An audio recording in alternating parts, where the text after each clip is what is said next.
7 মাসের অন্তঃসত্ত্বা স্ত্রী রেখে কেরালায় 2 মাস আগে ভাঙড়ির গাড়ি লোড করার কাজে গিয়ে পড়ে গিয়ে লাঞ্চ পেটে গিয়ে মারা যায়।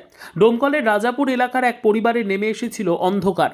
প্রায় 7 মাসের অন্তঃসত্ত্বা স্ত্রীকে রেখে 2 মাস আগে কেরালায় ভাঙড়ি গাড়ি লোড করার কাজে গিয়েছিল এক যুবক। সেখানেই দুর্ভাগ্যজনকভাবে লাঞ্চ পেটে গিয়ে তার মৃত্যু হয়। হঠাৎ করে ভেঙে পড়ে গোটা পরিবার। এরই মধ্যে 3 দিন আগে জন্ম নেয় ফুটফুটে এক কন্যা সন্তান। নতুন প্রাণের আলোয় পরিবার কিছুটা খুশি হলেও সংসারে দুঃখ কষ্ট ভর করেছিল মনে।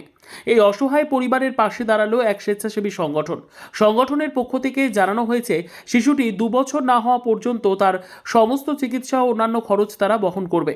শুধু তাই নয়, পরিবারকে একটি বাড়ি তৈরি করে দেওয়ারও প্রতিশ্রুতি দিয়েছে ওই সংস্থা।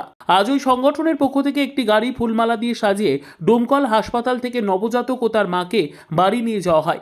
এলাকায় মানবিকতার এই উদ্যোগে খুশি স্থানীয়রা। ব্যুরো রিপোর্ট, এডিপি বাংলা, খবরের দুনিয়ায় সবার আগে।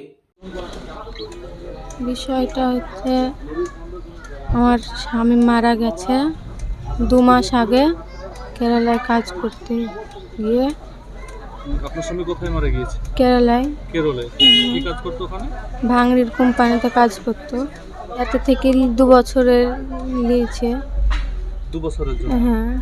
2 বছরের জন্য যাবতীয় খরচা দেবো? হ্যাঁ। আর একটা ঘর করে দেওয়ার জন্য প্রস্তুতি নিয়েছে।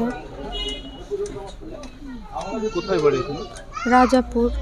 গড়াইমারি রাজাপুর? হ্যাঁ। কি নাম আপনার? রূপা খাতুন।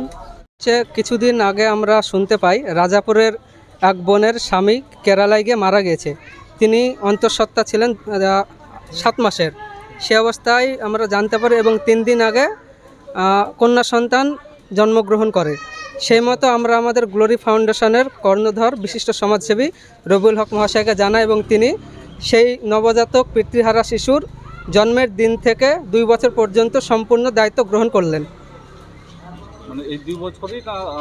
এখন আপাতত আমরা 2 বছর দায়িত্ব নিলাম এবং তার 2 বছর পর আমরা আবার পাশে দাঁড়াবো এবং চেষ্টা করব পরবর্তীতে পাশে থাকার।